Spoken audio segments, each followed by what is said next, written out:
Hi hello viewers welcome to NTV. This is Tarak. ఈ April 12న Dear అనే ఒక మంచి ఇంట్రెస్టింగ్ అండ్ హిలియరస్ మూవీ అయితే రిలీజ్ కాబోతుంది. డియర్ టీమ్ అంతా ఉన్నారు. వాళ్ళని అడిగి ఈ సినిమా గురించి మరిన్ని ఇంట్రెస్టింగ్ విషయాలు అడిగి తెలుసుకునే ప్రయత్నం చేద్దాం. హలో ఐశ్వర్య గారు. హాయ్ అండి. Welcome back to Telugu. G V Prakash sir welcome to Telugu. And Anand గారు వెల్కమ్ టు తెలుగు. ఎందుకంటే మీరు ఇంతకు ముందు చాలాసార్లు వచ్చారు, మళ్ళీ వస్తున్నారు కొత్తగా కాబట్టి. యా, అయితే డియర్ అని వినగానే మాకు ఏంటంటే కొన్ని సినిమాలు ఏంటంటే ఒక భాష మాత్రమే పరిమితం. ఇది ఏంటంటే యూనివర్సల్ ఎమోషన్తో ఉంది కదా. సో బట్ ఇంతకుముందు మీరు చేసిన సినిమాలన్నీ కూడా ఒక వెల్ మెచ్యూర్డ్, బట్ ఇదేమో some kind of rom com కదా. సో ఇంతకుముందు చేసిన సినిమాల కన్నా ఇది భిన్నంగా ఉంది. మరి దీన్ని ఇలాంటి క్యారెక్టర్ ఒకటి చూజ్ చేసుకోవడానికి మీకేంటి ఇక్కడ? ఇది ఒక మంచి ఒక family, husband and wife, and it's a relationship based film. మీరు రామ్ కామ్ అనేది చెప్పే బదులు I feel it's a relationship. ఇప్పుడు ఈ సినిమా మీరు చూస్తే ఖచ్చితంగా దెల్ బి అ కనెక్ట్. ఏదో ఒక విధంగా మీకు ఈ సినిమా కనెక్ట్ అవుతుంది, ప్రతి ఒక్కళ్ళకి కనెక్ట్ అవుతుంది. సో ఈ గురక అనే మ్యాటర్ వచ్చి అందరి ఇంట్లో ఎవరో ఒకళ్ళు పెడతారు, కరెక్టే కదా? మీరు గురక పెడతారా? నాకు పెద్దగా అలవాట్లేదు.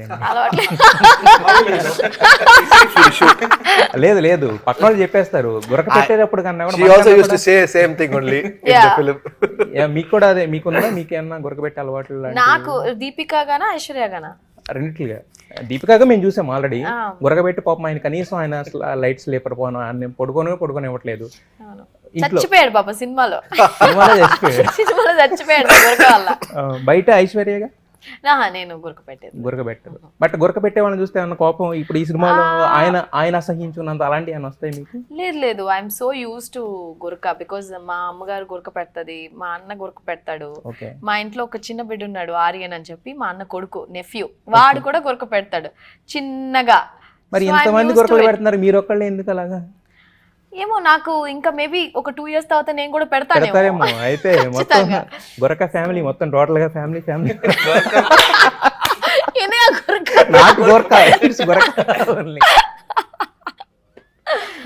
Sir. G V Prakash sir and welcome to Telugu. అంటే ఇంతకు ముందు మిమ్మల్ని ఎప్పుడో డార్లింగ్ నుంచి మీ పేరు స్క్రీన్ మీద చూస్తూనే ఉన్నాము. బట్ దిస్ టైం ఏంటంటే మీరు ఒక స్ట్రైట్ గా ఫిల్మ్తో మా ముందుకు వస్తున్నారు.